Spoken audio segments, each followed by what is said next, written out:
Let's start our live mailbag here on Chat Sports with Brendan Johnson. Would Nuggets Heat be the worst NBA Finals ever?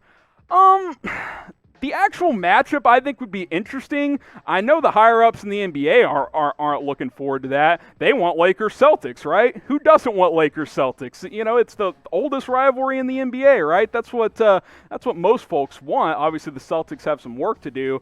I think Denver-Miami from a nerdum basketball standpoint would be interesting, but in terms of like national relevance, that's probably the worst matchup that the TV partners and NBA on ABC and all that stuff are rooting for. So they definitely want the Lakers to come out of the West. I'll ask you guys this question: who wins the title this year? Type LAL for the Lakers, BOS for the Celtics, DEN for the Nuggets. You can type MIA for the Miami Heat. I'm going to go with the Lakers at this point, but I think Jimmy Buckets and the Heat, they're on a mission as well. I'll have that as my finals prediction.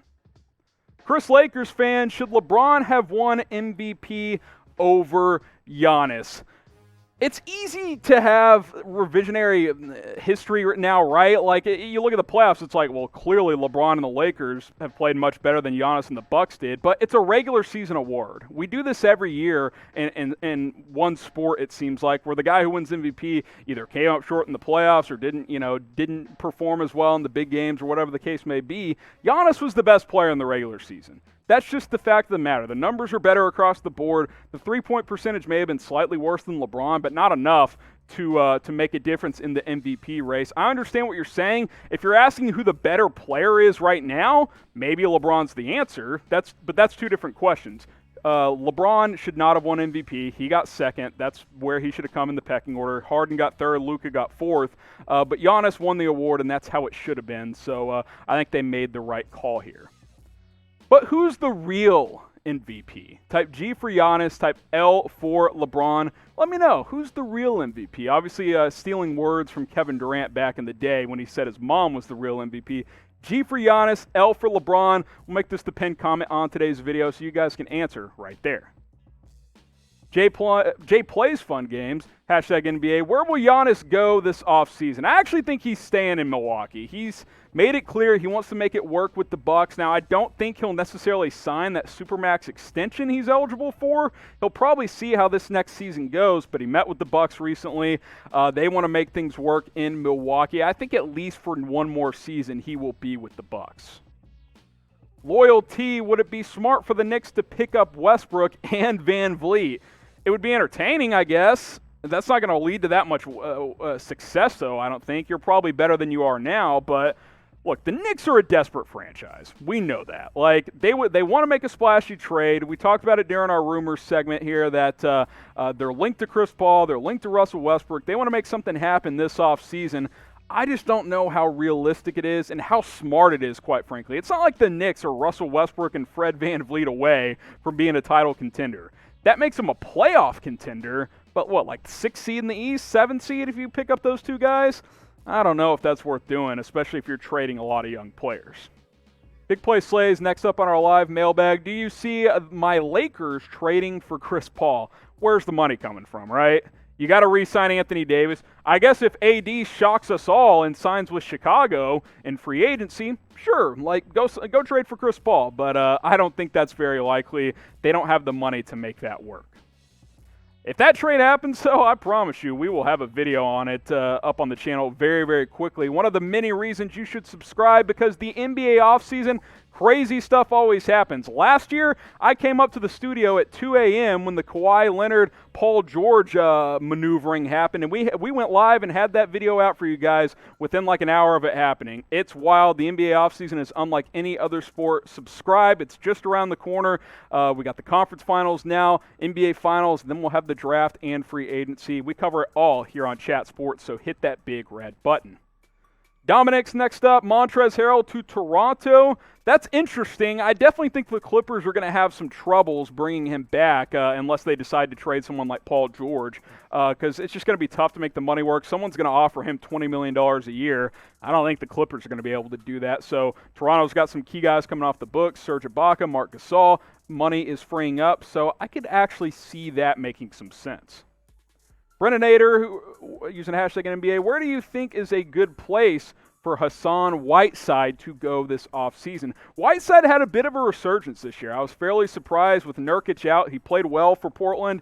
Probably had his best scoring year of his career. Was really efficient around the basket. We know he's got some red flags, some character concerns, but I think he's going to look to get paid again. I think he wants to maximize his money. So look at a team who's got some cap space. Someone just mentioned Toronto. I actually think that's an interesting fit with Ibaka and Gasol probably not coming back. We'll see what happens with him this offseason. What is the better part of the offseason? Type D for draft, type F for free agency. Go ahead and let me know what you guys think in the comments. We got over 200 of you guys watching live. I got a couple of shout-outs here. What's the better part of the NBA offseason? Let's see here. Banjo says F for free agency. Azai says D. Lillard says F. CP says F. Troy Daniels says free agency. Continue to let us know D for draft or F for free agency. Wamik Ali using hashtag NBA, who should the Mavs look for as their third star? This is a very trendy topic, talking point for the Mavs going into this offseason, because obviously you got Luka, you got Porzingis, and a lot of people bring it up too because they worry about Porzingis' health. And that's going to be a reality as long as he's with the Mavericks and for whatever team he's playing for, because he's 7'3". He's going to have injuries pop up. That's just a reality of the situation. So a lot of people think, hey, Dallas needs to go to get a third star. I know they would love Bradley Beal, but you don't really have the trade assets to do that. Tim Hardaway is more of a number 4 guy.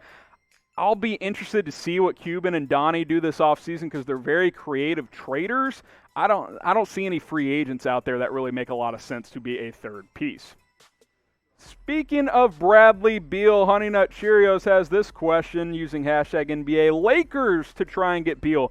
Kind of like the Chris Paul thing, right? Like, the money's very difficult. If you re-sign AD and try to trade for Bradley Beal, you got to find a way to, like, unload a bunch of contracts. You got to get someone to take KCP, who he has a no-trade clause, so you got to talk him into it as well. You got to get rid of Avery Bradley, Rondo. Danny Green's the big one. Who's taking his $15 million?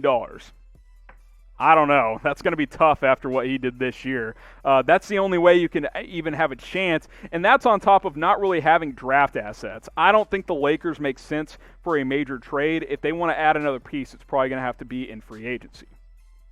Speaking of you Laker fans and all NBA fans, we got face coverings available just for you guys at chatsports.com/NBA mask. That link is in the comments. It's in the description. If you're watching live, we'll have it in the live chat as well. Just click on it. Boom.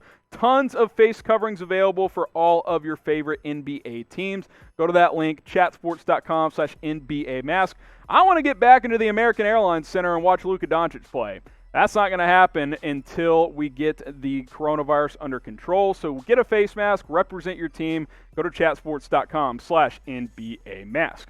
Rohit, using hashtag NBA, trade Beal away in exchange for Wiggins' number 2 pick, 2021 first as well. So the number 2 pick this year, the one next year Rohit's referring to, I think, is that Timberwolves pick, because you can't trade your own first-round pick in consecutive years, and that T-Wolves pick is going to be in the top 5 or 10. So top 5 pick, number 2 pick, and Wiggins for Beal.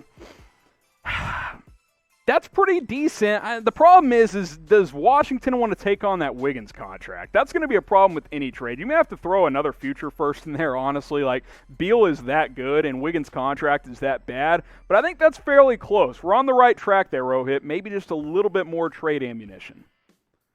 Next up here, can't read that name. Rockets get a shooting center. I'm trying not to laugh there. They don't play bigs. It'll be interesting to see, though, what they do with the new head coach, right? D'Antoni's out, so depending on who they hire, maybe they go back to getting a center. I'm trying to think of like a shooting big that they could bring in that could make some sense. Don't have the sheet in front of me. I know Andre Drummond shot a little bit better from 3 this year. He's got a player option. He's probably going to opt in. I'll be curious to see. The Rockets are a team to watch this offseason. There is no doubt about that. Amish Abe using hashtag NBA. Do you think Do you see Lonzo being traded this offseason? I don't think so. He just signed with Clutch Sports, by the way. He's eligible for a contract extension. Said all the right things. Didn't really look that interested in the bubble, but wants to make it work with Zion and in New Orleans. I don't think he'll get traded this offseason. If next year goes poorly, I could see the Pelicans moving on from Lonzo, but not yet. I think it's too early. Troy Daniels using hashtag NBA. What moves do you see the Jazz making to improve their playoff positioning for next year? The Jazz are in an interesting spot, Troy, because a couple of things here. How long can Donovan Mitchell and Rudy Gobert exist? They said all the right things in the bubble, but do they actually get along? Not so sure.